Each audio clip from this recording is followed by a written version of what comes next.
Good afternoon, everyone, and welcome to the GAP MASLD Community Network meeting with Melissa Franco. My name is Andrea Granada, and I will be your moderator today. I am joined here virtually with Melissa Franco from Miami. There will be an opportunity to ask questions live at the end of the presentation and network with the other participants.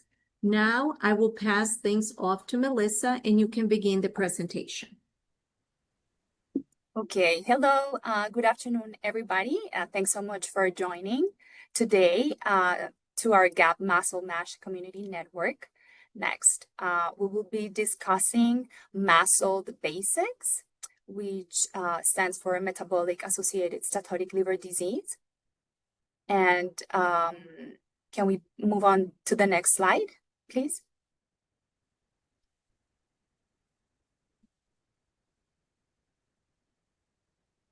Is not moving. The slides are not moving.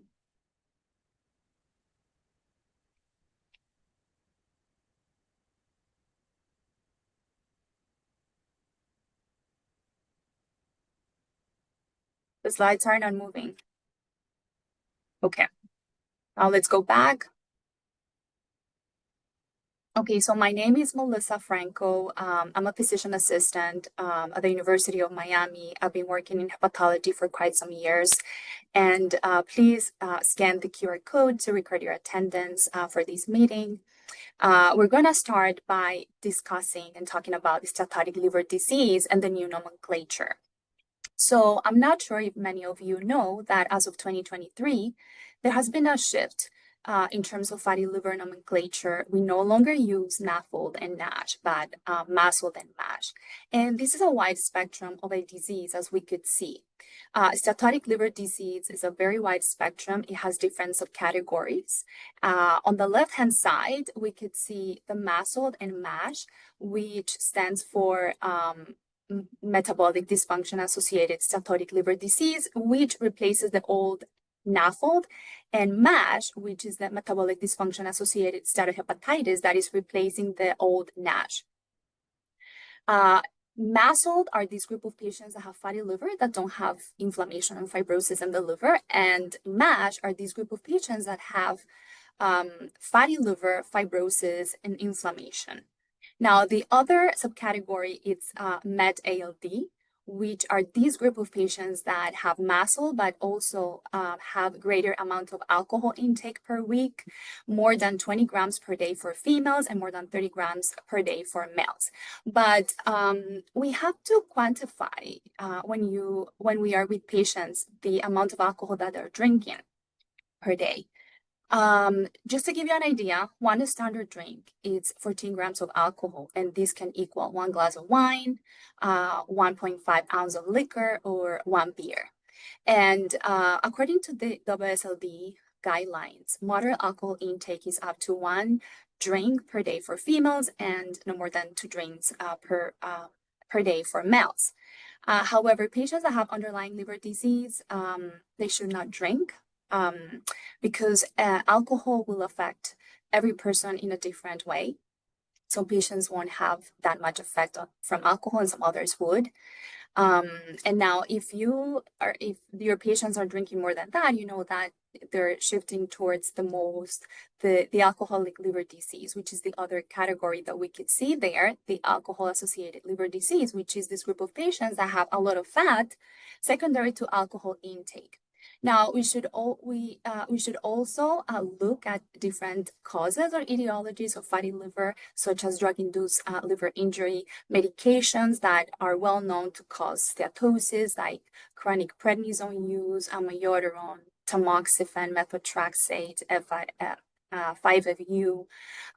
Also, certain monogenic diseases like Wilson's disease or hepatitis C genotype 3 that is well known to cause fatty liver. Are other possible causes of these. And when we don't have a cause of what really caused, we don't know what really caused this fatty liver, we call it cryptogenic steatotic liver disease. Next.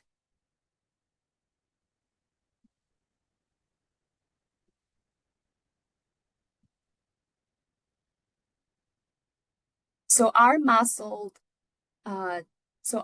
definition, how do we diagnose fatty liver? We could diagnose fatty liver based on imaging, okay? Or if you had a liver biopsy done. If you have an MRI, if you have a CT ultrasound or FibroScan, you can diagnose fatty liver that way. Now, we have to know if patients have cardiometabolic risk factors, such as on the left-hand side. Can you advance the slides, please?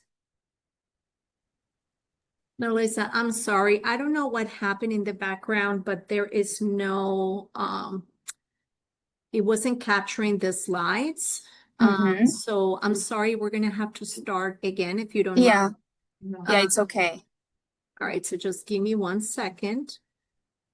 Yeah, I apologize for the audience, but I'm not managing the slides. So it's, yeah, I tried, but it's not moving on. So yeah, we can start all over.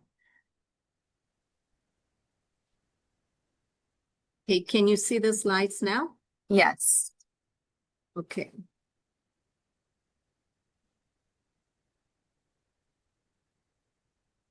But I'm not sure if you see them. I don't see them, so I don't know how that's working. So 1 second.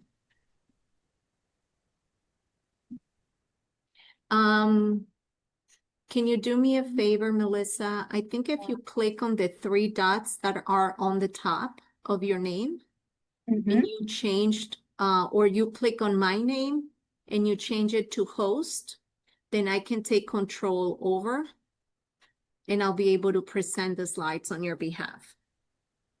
Host.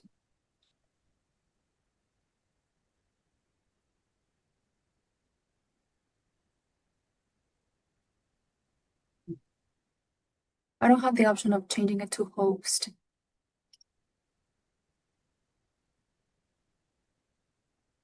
Do you see my name, like Focus Medical? Yes. Okay, on the top, there's 3 dots. Click on the 3 dots. What are the options that you see? Okay, make host. Yes. Make co-host. Yeah, make host. Click on make host, and then I'll take control over. Change host, but it's giving me change host to Mello, which is one of our attendees. You have to change the name over me. Okay.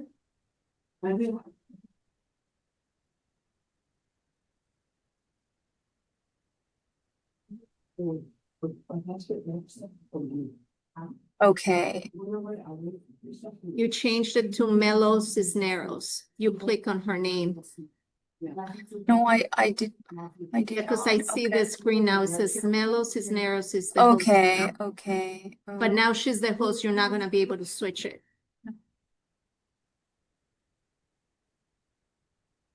All right, hold on 1 second, please.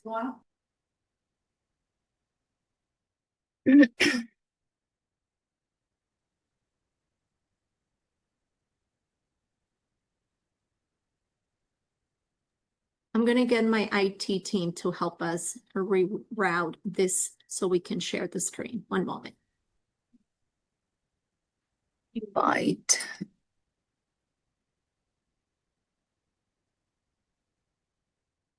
Yeah, can I make you the host?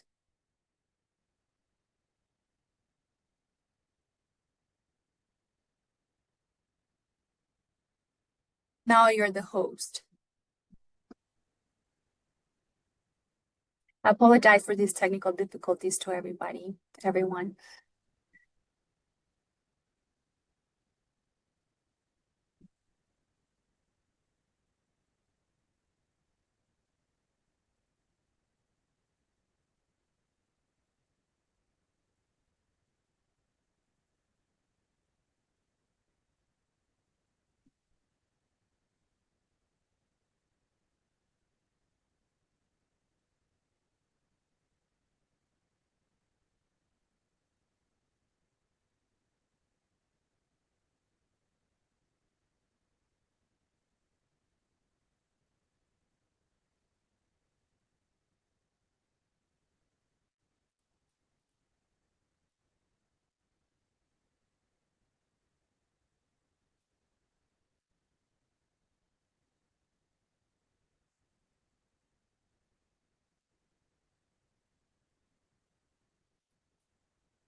Okay, Melissa, can you see the slides? Yes, I could see the slide. Now I could see the whole slide. Okay, great. So I'm going to start from zero and I'm going to introduce yourself. I apologize to everyone on the line right now for the technical difficulties. We're going to start our meeting now. Hello, everyone, and welcome to the GAP MASLD Community Network meeting with Melissa Franco. My name is Andrea Granada, and I will be your moderator today. I am joined here by Melissa. She is joining us virtually from Miami. We will have an opportunity to ask questions at the end of the presentation. You can raise your hand on the Zoom option, and I will allow you to ask your question directly to Melissa. Melissa, now I'm going to pass things to you. Thank you so much for joining us. Hi, good afternoon, everybody. Thanks so much for joining and welcome to our GAP MASLD MASH Community Network. Next. We will discuss MASLD basics, which stands for Metabolic Associated Steatotic Liver Disease. My name is Melissa Franco. I'm a physician assistant at the University of Miami. I've been working in hepatology for quite some years. Next. Please scan this QR code to record your attendance for this meeting. Next. Let's start with defining the new nomenclature about steatotic liver disease. I'm not sure all of you know that as of 2023, there was a shift in nomenclature of fatty liver. The old term NASH and NAFLD is no longer being used. It has been replaced by MASLD and MASH. And as we could see, steatotic liver disease is a very wide, go back, please. It's a very wide term that has different subcategories. As we could see on the right, at the left, we see the MASLD and MASH, which stands for Metabolic Dysfunction Associated Steatotic Liver Disease, which replaces the old NAFLD, which are these patients that have fatty liver without inflammation and fibrosis. And then we have the Metabolic Dysfunction Associated Steatohepatitis that replaces the old NASH term, that are these group of patients that have fat with inflammation and fibrosis. We have another entity or subcategory, which is called MASLD, which are these group of patients that have MASLD, but also have increased amounts of alcohol per week. And what is this? What does it mean? So more than 20 grams per day for females and more than 30 grams per day for males. So just to have an idea, it's very important that we quantify the amount of alcohol that patients drink so we have an idea how much they drink. They have mild, moderate use. One standard drink equals 14 grams of alcohol, and this could equal 1 glass of wine, 1 beer, 1.5 ounce of liquor. So if your patients are drinking more than 20 grams per day, or 30 grams per day in a male, then these patients would have this combination. And then we have the other subcategory of ALD, which stands for alcoholic related liver disease, which is this group of patients where the fat is coming solely from the alcohol that they're drinking. There are other etiologies or causes of steatotic liver disease, such as think about drug-induced liver injury, certain medications that are well known to cause hepatic steatosis, such as chronic prednisone use or tamoxifen or methotrexate, valproic acid, antiretrovirals. Other monogenic diseases, such as hepatitis C, Wilson's disease, hepatitis C genotype 3 is well known to cause a lot of fat in the liver. And then sometimes when we don't know what caused that, this is called cryptogenic steatotic liver disease. You don't know what caused it, so we just call it cryptogenic. Next, please.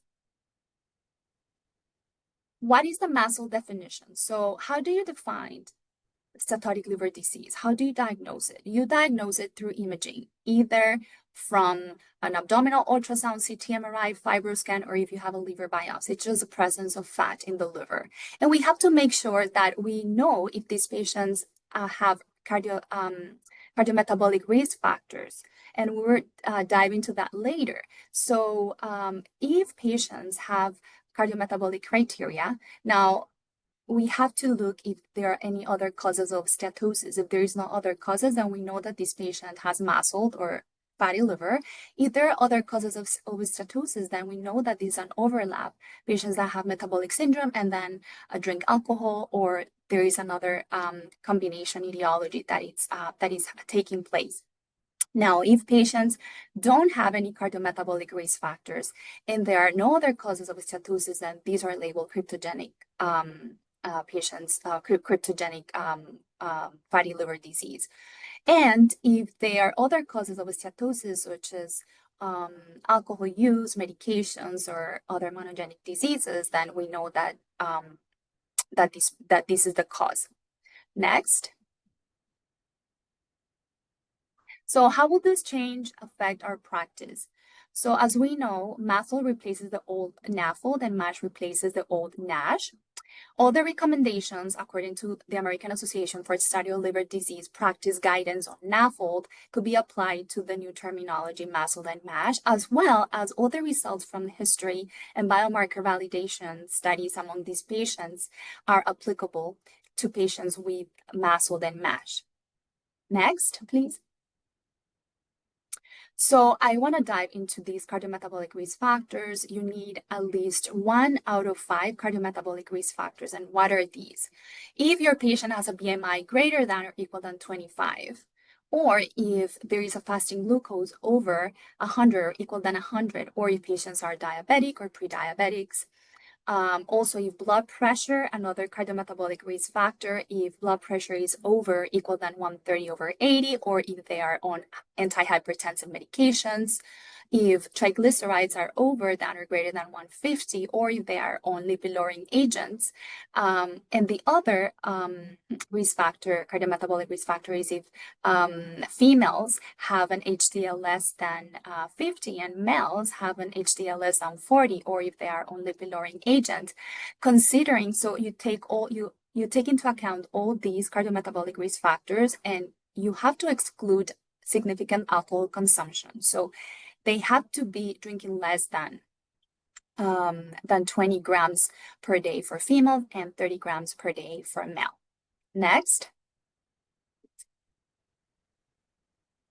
So now you made a diagnosis of steatotic liver disease, and primary care will see a lot of these patients, right?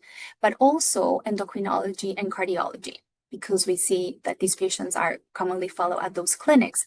So when we see these patients, we have to do risk stratification. We need to stratify these patients to know how frequent and what management they need, and they need to manage their disease. So primary risk assessment is done by doing a FIB-4, which is a very simple test. You can do it on your cell phone, you can do it on the computer, and it's just a calculation that requires age, the patient age, AST, ALT, and platelet count. And then it will give you a number. Based on that number, if the FIB-4 is greater than or equal to 1.3, then you need secondary risk stratification, okay? And what that means is that you need another test, either transient elastography or ELF,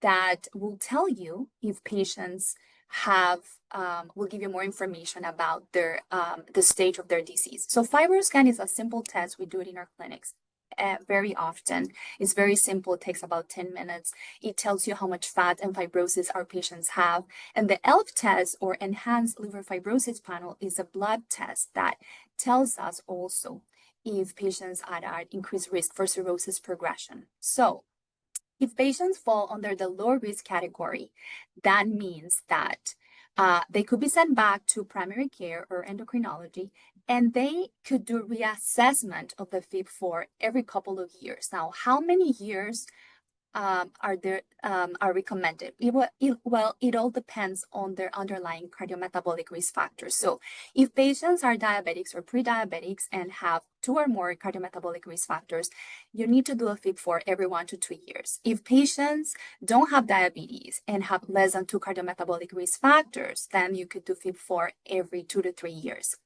Now, on the other side, if we see the red box, if patients fall under the intermediate or high risk range, meaning that these patients have significant fibrosis, and this is determined by FibroScan greater than 8.1 kilopascal or an ELF greater than 9.9, then you know these patients need to be referred to hepatology for management, for treatment. And if patients meet criteria for, or if they have cirrhosis, then they have to have specific management because they need to be seen every 6 months, they need to do labs, and so on. Next, please.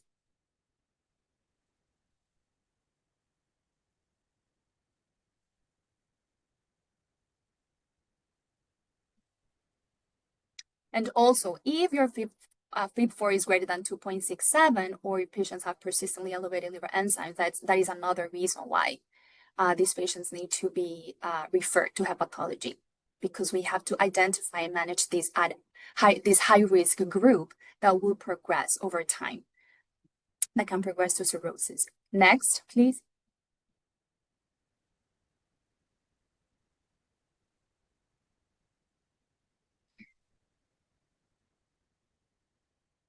So now, if you had a patient where you did secondary risk stratification and you did a FibroScan or an ELF and you have indeterminate results, sometimes that happens.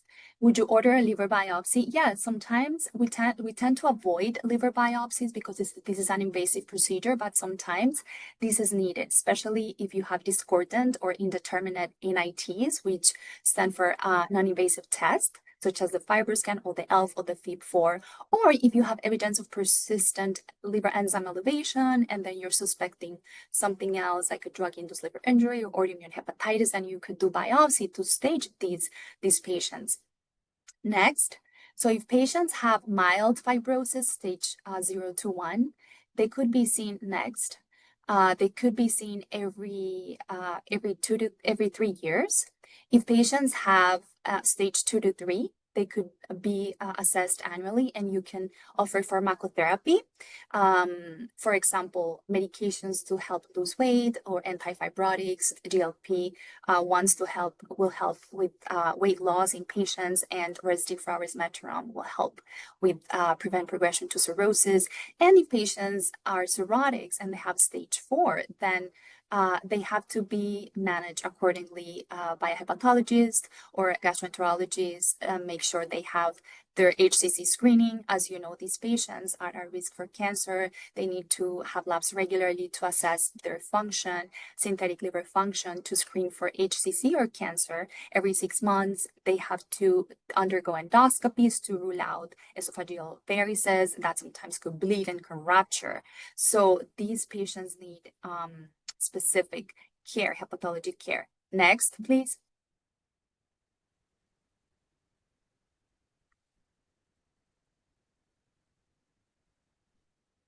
Next. Now let's talk about global epidemiology. So worldwide, there is a 30% prevalence of fatty liver. And as we could see, the highest prevalence we see in Latin America and Middle Eastern and Northern Africa. We see a prevalence in Latin America of 44.4% and prevalence of 36.5% in North Africa and Middle Eastern. And keep in mind, like here in Florida, we see a lot of Latin America and these populations. So it's very important that we understand and we assess these patients because this is a growing epidemic, and it needs urgent and comprehensive care to this group of patients. Next. So natural history. In the United States, there is a prevalence of MASLD of 60 to 80 million Americans. There is an estimated prevalence of 60 to 80 million Americans, and out of those, about 20 to 25% of patients will progress over time. As we know, this fat will cause inflammation, fibrosis, and over time, it will lead to mild fibrosis, significant fibrosis, advanced fibrosis, and patients will end up with cirrhosis. Unfortunately, 30 to 40% of these patients with cirrhosis will die from liver disease. Some others will develop liver failure and will necessitate liver transplant, and others will develop HCC. And however, keep in mind that HCC could also be seen in patients without cirrhosis. I have had patients that have not reached the stage of cirrhosis and they are stage 3 and they have an HCC. So you have to do surveillance based on a case-by-case basis, depending on your patient.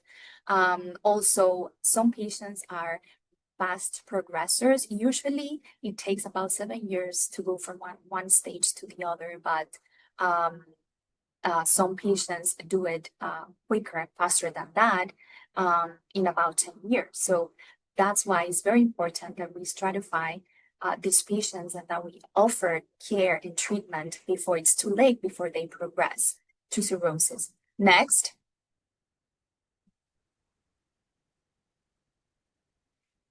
MASLD initiation and progression. So as we could see, a normal liver, we see MASLD where liver has a lot of fat, and then it progresses to significant fibrosis, it progresses to cirrhosis and HCC.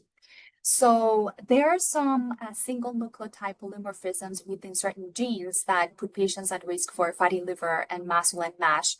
And if on top of that, patients are obese, they drink alcohol, these patients will progress faster to cirrhosis. Also, MASLD patients, in MASLD patients, there is a gut microbiome bile acid alteration because there is a gut bacteria that it has been altered that works with transforming primary to secondary bile acids. And there is an increase in secondary bile acids like deoxycholic acid that promotes this inflammation, pro-inflammatory and pro-fibrotic state.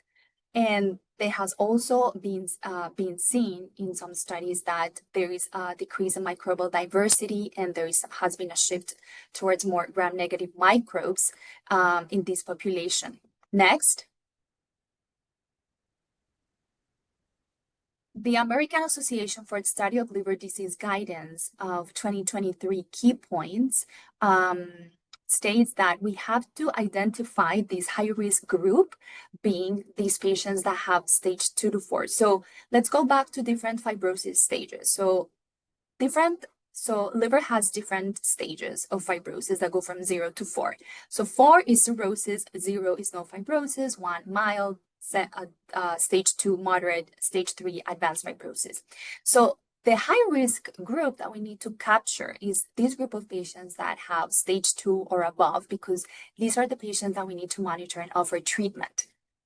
The rates of progression and hepatic decompensation varies across patients because it depends on the baseline severity of the baseline fibrosis, genetic predisposition, individual environmental and comorbid disease determinants. So if you have a patient that has genetic predisposition, that is obese, that doesn't eat right, doesn't exercise, smoke, have diabetes, and hypertension, hyperlipidemia, so these patients will progress faster, right?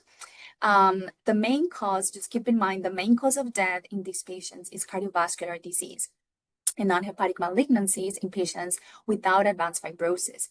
So it's very important that we always make sure that they have tight control of high blood pressure, hypertension, the weight, cholesterol. And death from liver disease predominates in patients with advanced fibrosis. Next.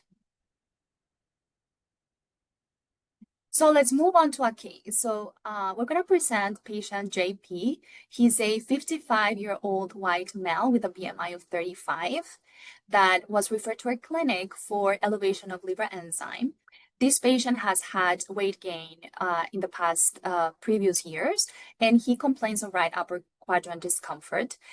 His liver enzymes have been normal. However, he has this mild intermittent elevation of ALT and AST with normal alk phos and total bilirubin. So sometimes we see patients that complain about discomfort, sometimes when the liver is really big and there is hepatomegaly, there is the capsule can't stretch, and it could be patients can have some discomfort.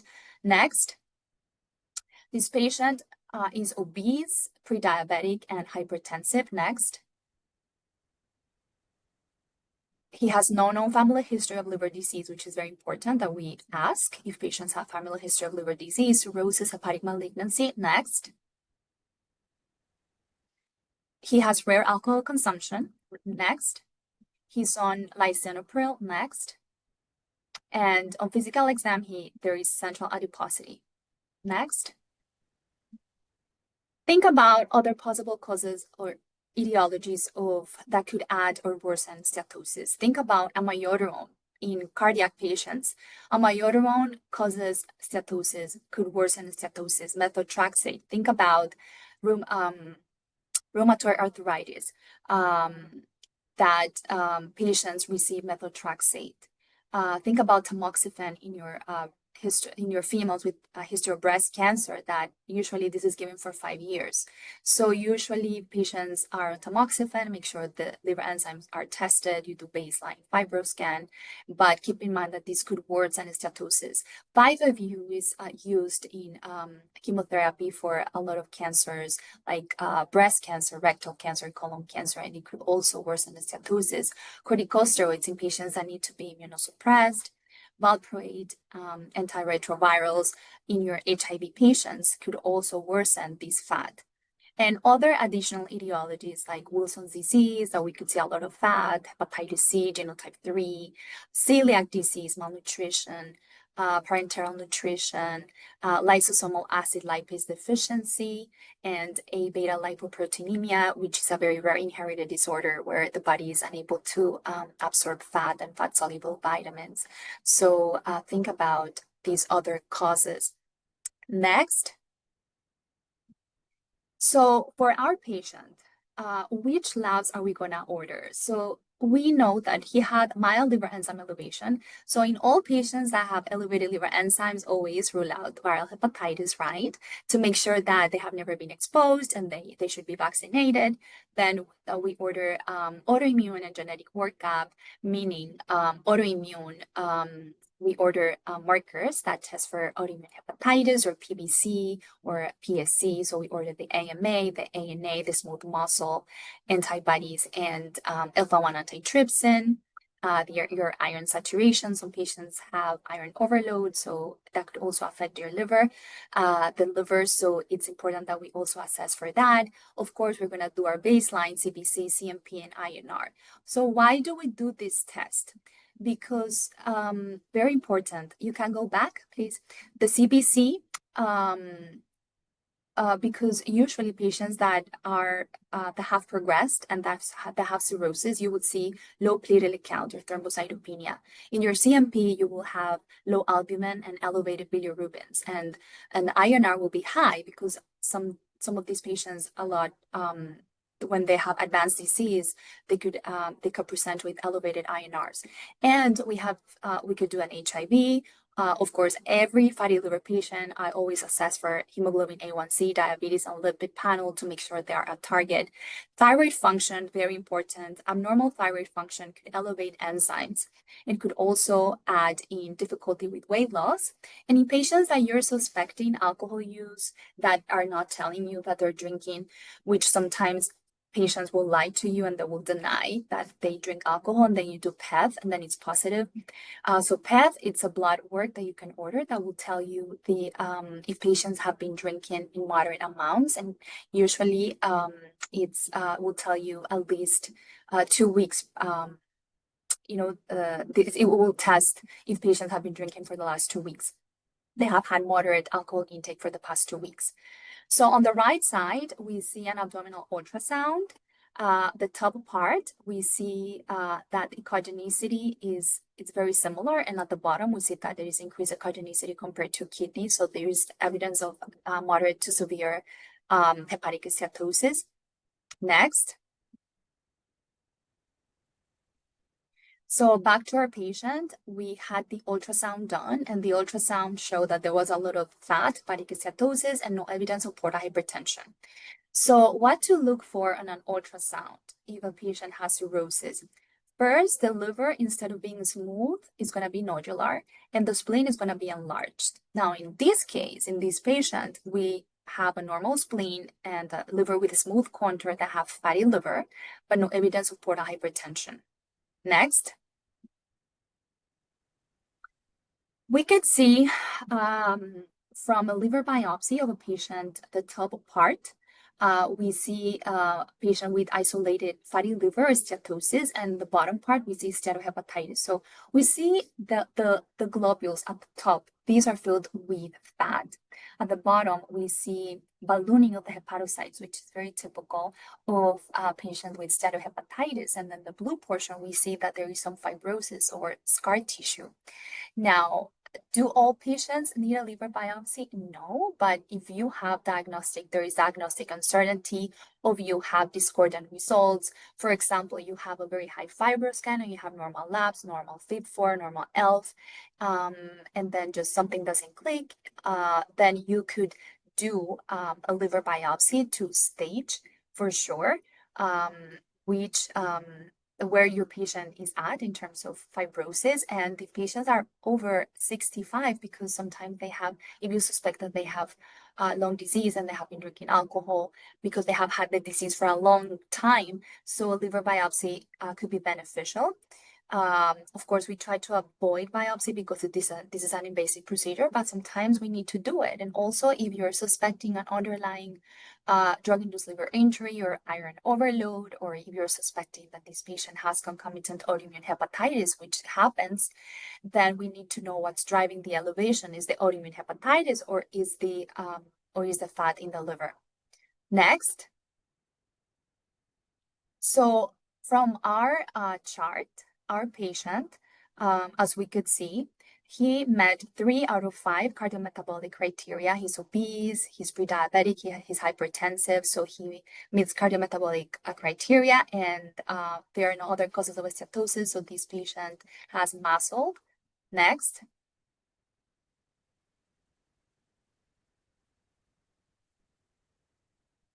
So questions to answer. So does this patient have underlying steatohepatitis or MASH? I think it's possible that this patient has it. However, we need more information because we need more tests that will tell us about the stage. We need a FIB4, we need a FibroScan, we need also an ELF, a FIB4 that will guide us towards which stage this patient is really in. And does this patient have any fibrosis? It's possible that the patient has fibrosis. We just don't know because we need more information. And does this patient have advanced fibrosis, F3 to F4? So it's possible, however, for sure, this patient doesn't have portal hypertension or cirrhosis because of the ultrasound that we had. Because remember, if patients have portal hypertension, you will have splenomegaly, you would have nodularity of the liver, and you would have and also you're going to have some changes in your laboratory values. So I think we need more information to really know, to really stage, to know where he is and at this time. Next. Okay, so please visit the GAP MASLD MASH Community Network to view MASH disease state education and Restifra promotional program. You can scan that QR code, and you could find out about disease state education. It's very good, very helpful to providers, and it will help treat your patients better.